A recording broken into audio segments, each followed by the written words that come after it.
Hello everyone, this is Akshita. Welcome back to the channel. In this video, I am going to review a book written by Shobhit Bhaiya, which is Unbarbad, and it is best book for all students. Actually, it is specially made for 11th graders, but I suggest कि everyone can read this, क्योंकि इसके अंदर आपको आपकी सारी problems का solution मिलने वाला है. It is the solution of all your problems.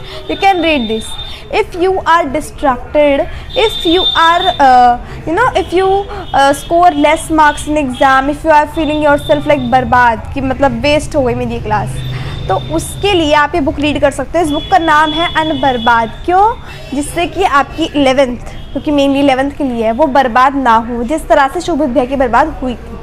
Actually शोभित भैया जो थे उन्होंने प्रिपेयर किया था JEE के एग्ज़ाम के लिए, because he is triple IITian currently, but उनको IIT क्रैक करना था आफ्टर 10th. सो वो कोटा गए थे, वहाँ पे उनकी 11th बर्बाद हो गई थी. उन्होंने अपना एक्सपीरियंस शेयर किया है, कौन कौन से उन्होंने रूल्स और हम कह सकते हैं कौन से टिप्स फॉलो किए थे जिस तरह से उन्होंने अपनी लाइफ को सक्सेसफुली बर्बाद नहीं किया, और उन्होंने IIT क्रैक भी किया.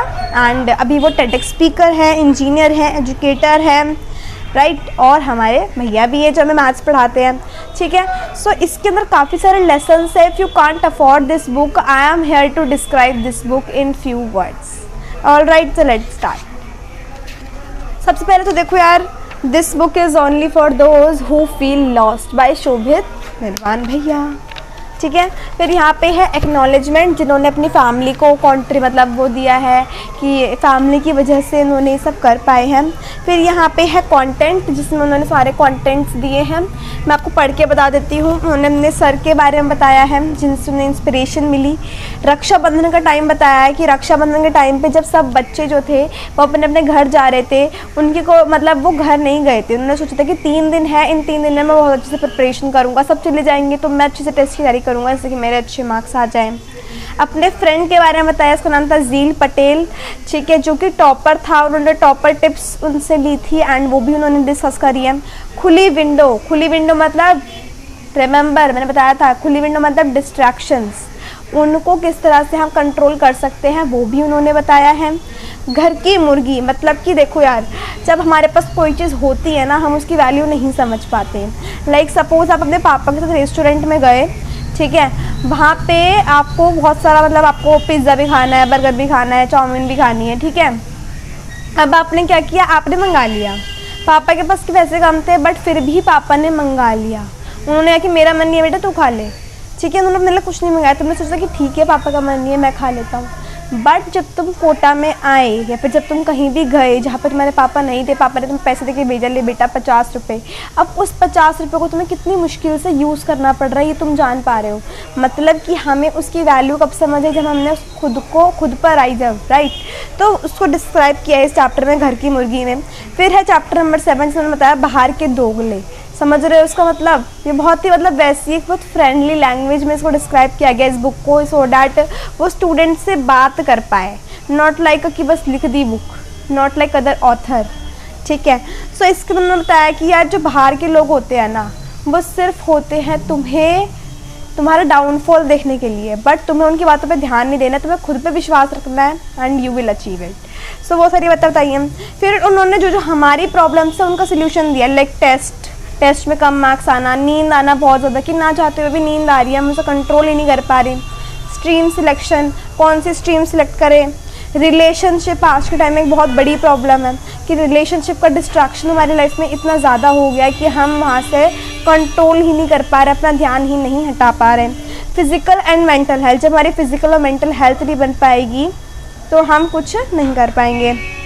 21 डेज़ चैलेंज स्कैम, ये तो अब बहुत सीरियस सी बात है. देखो हम क्या करते हैं, वरना जोश आता है ना, हम ये सोचते हैं कि अब तो हम 21 डे चैलेंज करेंगे, और वो नहीं हो पाता ना तो फिर रिग्रेट होता है.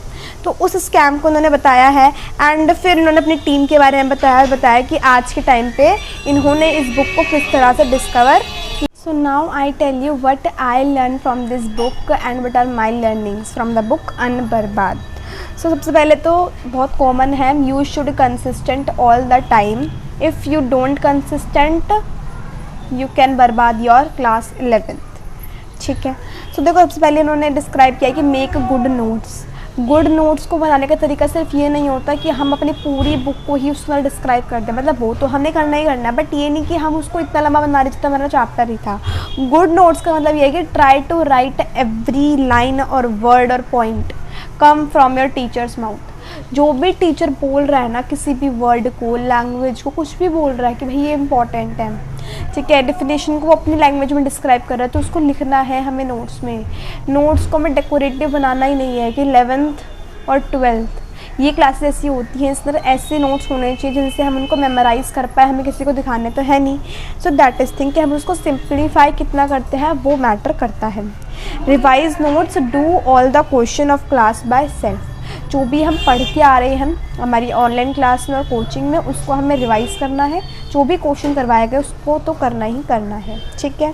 नेक्स्ट आता है, नेक्स्ट डे हमें क्या करना है, एक रफ पेज लेना है और उस पर उसको रिकॉल करना है। That is very important. And yes, hard work नहीं करना, स्मार्ट वर्क करना है। स्मार्ट वर्क में क्या करना है हमें, हमारी DPP, हमारा होमवर्क हमें रेगुलरली करना है, और कोई भी डाउट आता है तो उसको हमें पूछना है और रीअटेम्प्ट करना है हमारे जो भी डाउट्स आते हैं उसको। फिर है कि हमें अपनी विंडो चेक करनी है। विंडो मतलब हमें हमारे डिस्ट्रैक्शंस देखना है कि हमारे जो डे है उसमें कौन कौन से डिस्ट्रैक्शन आते हैं जहाँ पे हमारा मोस्टली टाइम चला जाता है, और फिर हमें एक अच्छे माइंडसेट के साथ उनको रिमूव करना है धीरे धीरे। ऑलराइट, सो टेस्ट एनालाइज करना है हमें, मतलब हम कोई भी टेस्ट दे रहे हैं, जो भी हमारी मिस्टेक है उनमें हमें एनालाइज करना है कि लाइक हमारी मिस्टेक क्यों हो रही है। मतलब या तो कॉन्सेप्चुअल मिस्टेक है कि हमें कॉन्सेप्ट समझ नहीं आया, या फिर हमारी कैलकुलेटिव मिस्टेक हो सकती है, या फिर वो मिस्टेक हो सकती है जहाँ पे हमें जिस कॉन्सेप्ट को बिल्कुल पढ़ा ही ना हो, ठीक है, या फिर हमारे रॉन्ग यूनिट कन्वर्जन हो सकता है, जैसे कि हमने सेंटीमीटर से मीटर में नहीं किया, ये मिस्टेक हो सकती है। तो हमें मिस्टेक पे देने की किस टॉपिक से मिस्टेक है, फिर उसमें उस टॉपिक को हमें फोकस करना है।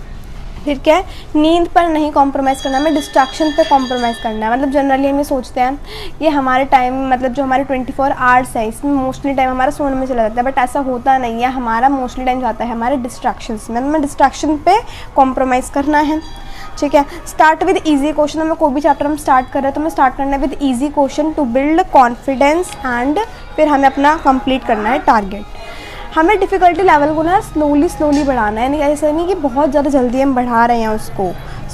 तो होता क्या है, हम अपना चैलेंज को जल्दी कंप्लीट कर सकते हैं। एंड येस, प्रायोरिटी वाइज अपनी एक टारगेट लिस्ट तो हमें बनानी है। सो यार मैंने ना पूरी जितनी भी अनबर्बादी जो हमारी पूरी बुक थी इसको समराइज़ कर दिया है कुछ पॉइंट्स में। इफ़ यू वांट, मैं इन सारे पॉइंट्स को डाल दूँगी पोस्ट में और इसके डिस्क्रिप्शन में, मुझे बता देना यार कमेंट्स के अंदर, ठीक है। जो भी कुछ था इस बुक के अंदर मैंने वो सब कुछ आपको बता दिया है। ये सब देखो, ये पूरा वही है टेस्ट एनालिसिस जो मैंने आपको अभी बताया है जिस तरह से हमें करना चाहिए। और लास्ट में मैंने एक छोटा सा इंसिडेंट शेयर किया है कि जब ये यूट्यूबर बन गए, एज़ यू नो एक अचीवमेंट में बहुत टाइम लग जाता है, तो इनके एक फ्रेंड ने इनसे तो प्रैंक किया और मजाक कर दिया कि भाई तो एक रात के अंदर बहुत बड़ा बन गया। तो उनके दूसरे फ्रेंड ने कहा कि बस वो रात 6 महीने लंबी थी, मतलब कि वो जो रात थी ना, मतलब कि वो जो टाइम था वो बहुत लंबा था जब वो सक्सेसफुल हुए। So this is all about the Unbarbad book review. I hope you would like it, and yes, I suggest you that you should read this book, and hope you like this video. If you like this video, then subscribe the channel for more updates. Thank you so much. Bye bye.